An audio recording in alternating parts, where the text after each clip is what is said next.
Tous les mercredis à 12h15, c'est Cinestar sur Radio Star.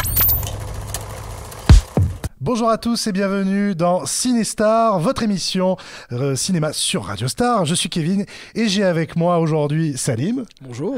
Et Marc. Bonjour. Nous sommes membres de l'association cinéphile marseillaise Le Poulpe Savant et nous allons évoquer ensemble l'actualité ciné de la semaine avec la sortie du film Heureux Gagnant avec Audrey Lamy, Fabrice Eboué, Anouk Greenberg aussi qu'on a vu dans L'Innocent avec Louis Garrel. C'est une comédie noire complètement déjantée où plusieurs gagnants du loto voient leurs rêves complètement transformés en cauchemar. Vous avez vu l'affiche ou la bande-annonce, ça vous tente ? J'ai vu la bande-annonce, effectivement, ça a l'air pas mal et j'aime bien l'humour de Fabrice Eboué, un peu grinçant. Ouais. Je pense que ça peut changer de certaines comédies. Qu'on avait vu dans Barbac, notamment, dans Barbac, qui était exactement. Excellent, Exactement. ce film. Le loto, c'est un ressort scénaristique qui est bien utilisé.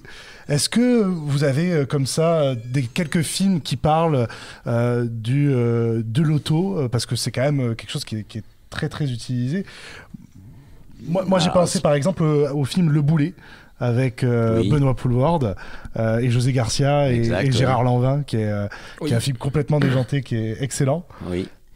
Non, alors là, il me vient rien en tête sur le loto. Un truc avec Christian Clavier, peut-être, mais je me rappelle plus du titre, je sais pas. Peut-être, ouais, non, ça me parle pas non plus. Mais après, on a aussi Les Tuches, notamment, puisque dans le premier film Les Tuches, il gagne au loto. Tu vas nous en parler tout à l'heure. Voilà. Il y a aussi Qui perd gagne, un film qui n'était pas très très bien reçu à l'époque avec Thierry Lhermitte, où il enquête sur un prof de maths qui affirme avoir trouvé la formule pour gagner 2 fois d'affilée au loto.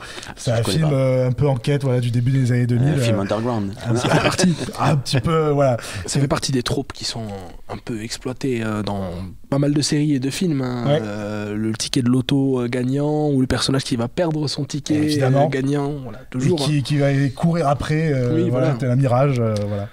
Donc ça, c'est une super comédie qu'on recommande, Heureux Gagnant, avec Fabrice Eboué et Audrey Lamy. Autre film totalement différent, c'est Il reste encore demain. C'est une comédie italienne qui se passe à l'après-guerre à Rome. Et Delia, qui est mère de 3 enfants, est mariée avec un mari violent.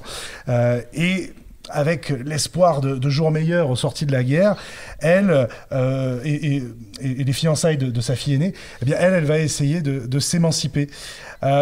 Autour de moi, je n'ai que des hommes pour parler d'émancipation.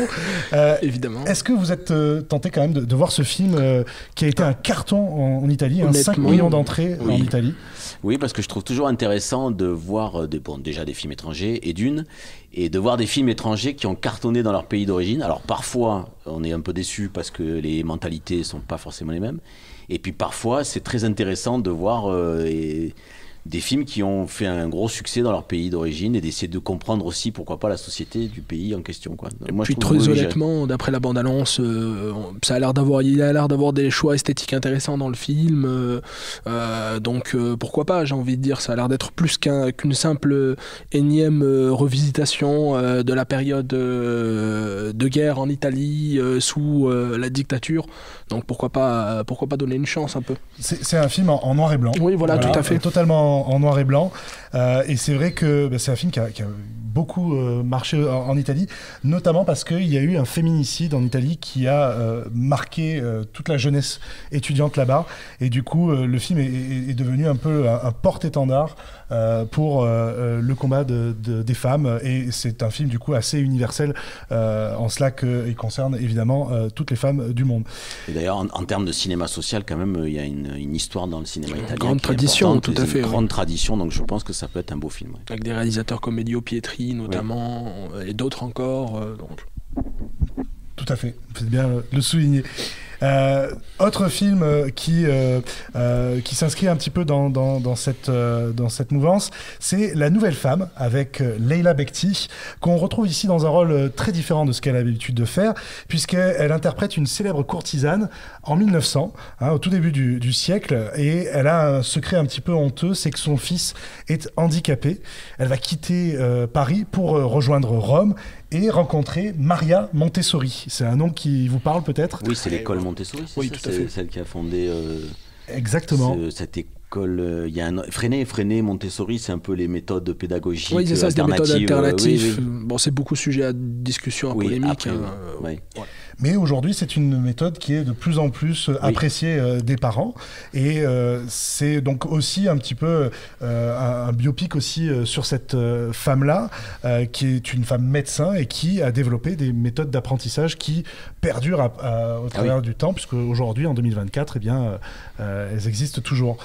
C'est un film qui fait un rapport à la différence par rapport à cette fille handicapée et par rapport aussi à la place de la femme dans la société. Alors, le 8 mars dernier, eh bien, c'était la journée internationale du droit des femmes. Est-ce que vous pensez aujourd'hui que dans le cinéma français et international, il y a une poussée de films féministes, en tout cas des récits davantage plus féministes? Oui, je pense que la conjecture est globalement à ce genre de production, ce genre de film. On le voit outre-Atlantique plus qu'en Europe. Après, je pense que ça ne saurait tarder. Comme on a toujours un peu ce truc de dire qu'on a 10 ans de retard sur eux, on est en train d'y arriver petit à petit. Et puis je pense que le champ audiovisuel des productions est en train de petit à petit se modifier, se changer dans ce sens-là, à mon avis. Parce que déjà, il y a de plus en plus de femmes qui réalisent, qui écrivent aussi. Et on a de plus en plus d'actrices reconnues aussi, et dont les carrières sont reconnues, notamment Leila Bekti, là, dont on parle, qui a eu quand même, pas une traversée du désert, mais des années difficiles il y a quelques temps, et qui est là, retrouve de plus en plus de rôles intéressants. Donc oui, voilà. Marc, un avis sur ce sujet ? Je pense que c'est dans l'air du temps et donc forcément le cinéma est impacté et effectivement il y a de plus en plus de réalisatrices et qui disent des choses sur ce sujet-là aussi. Ce qui n'était pas forcément le cas avant, quoi. Mais bien qu'il y en ait eu aussi avant, mais là c'est un sujet qui est abordé de façon plus frontale, je pense. Et puis beaucoup de réalisatrices sont aujourd'hui aussi primées dans les festivals, à Venise, à Cannes, complètement, César. Les Palmes d'Or, je me souviens de Jane Campion quand elle avait eu la Palme d'Or, c'était un événement. Exactement. C'était un événement, c'était historique. Alors que là, 2 années de suite, Titane plus Anatomie d'une chute, donc 2 femmes. Titane de Julia Ducournau et Anatomie d'une chute de Justine Triet. Justine Triet, ce qui se passe en ce moment, c'est incroyable. C'est incroyable, exactement. Pour terminer sur les sorties de ce 13 mars, un film, une comédie dans la peau de Blanche Houellebecq, de Guillaume Niclou, avec Blanche Gardin et Michel Houellebecq dans leur propre rôle, qui organise un concours de sosie de Michel Houellebecq en Guadeloupe.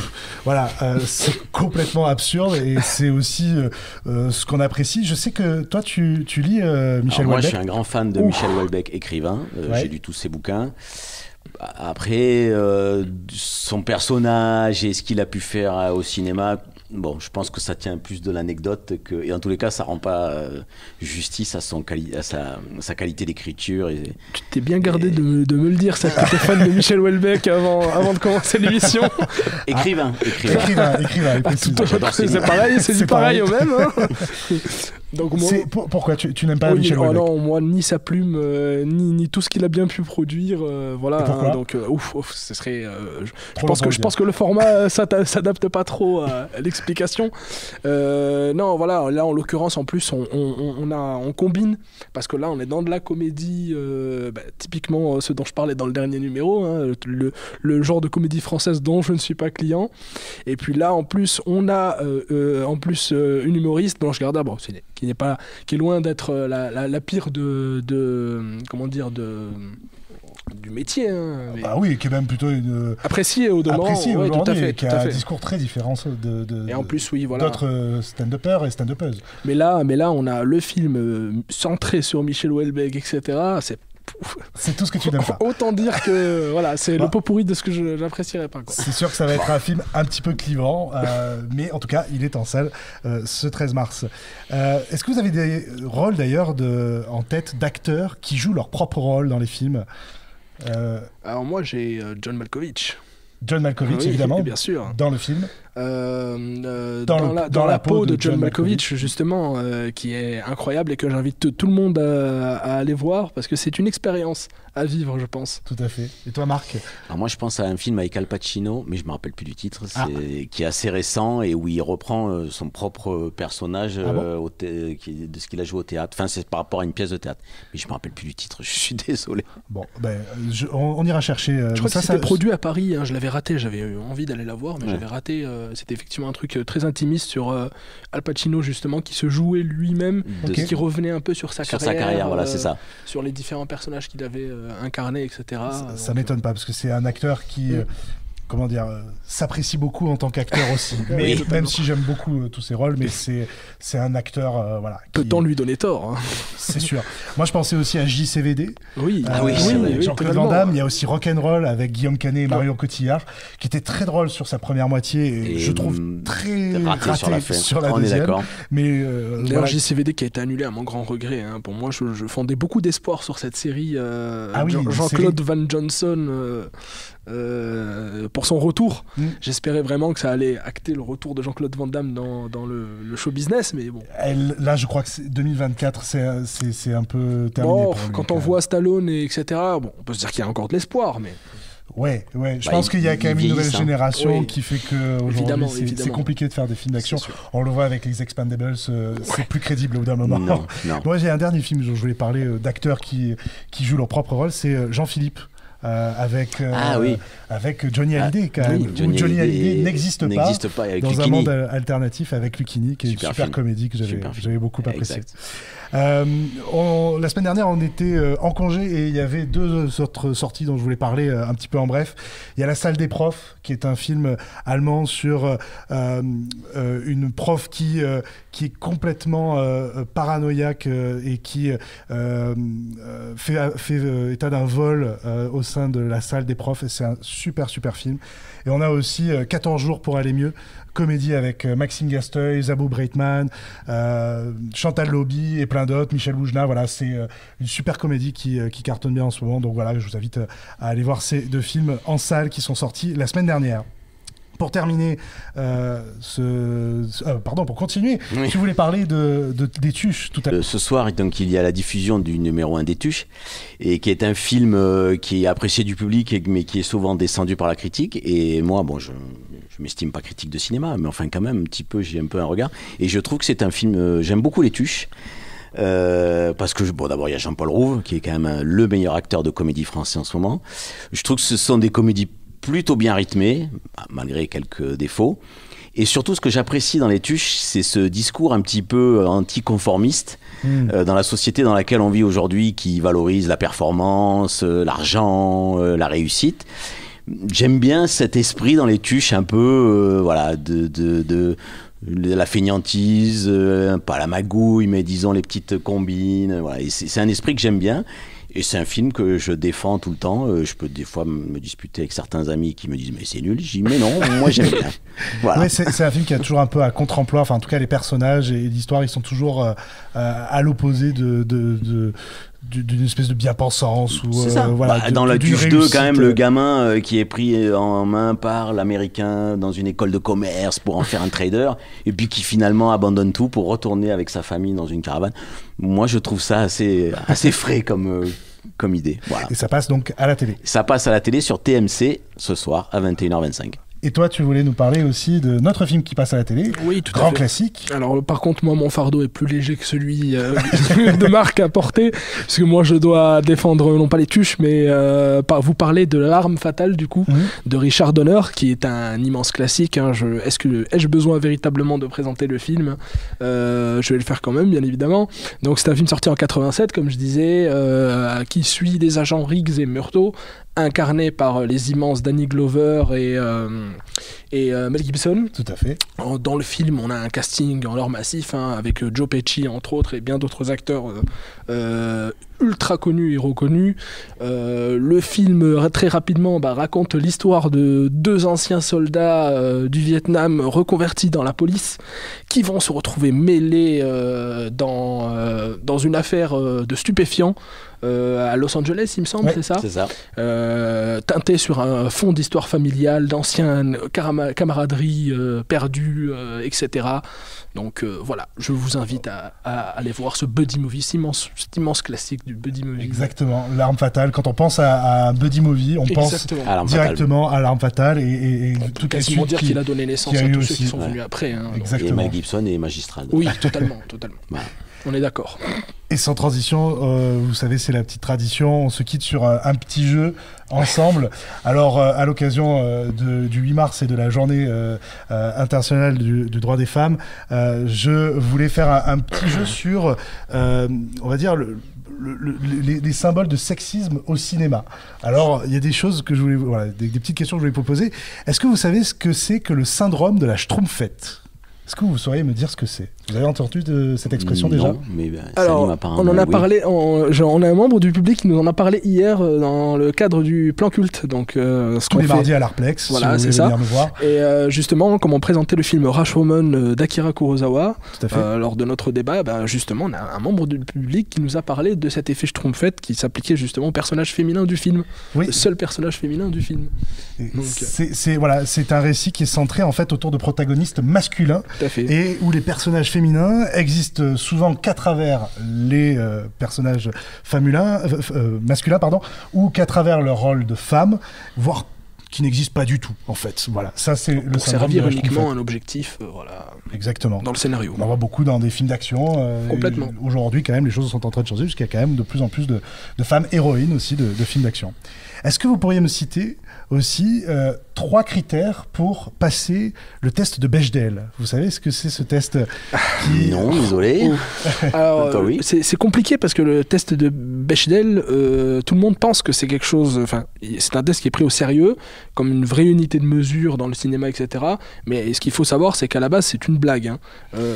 Mais aujourd'hui, il a été pris au sérieux, notamment pour montrer qu'il y a beaucoup de films qui ne mettent pas en avant des personnages féminins. Tout est là, le ressort de la blague est là, hein, justement. Ouais. C'est-à-dire que des réalisateurs se sont vraiment mis à appliquer ça comme pas mesure, hein, comme un standard dans la réalisation de films, alors que l'auteur même, la personne qui l'a créé, a toujours pensé ça et créé ça comme une vaste blague. Hein.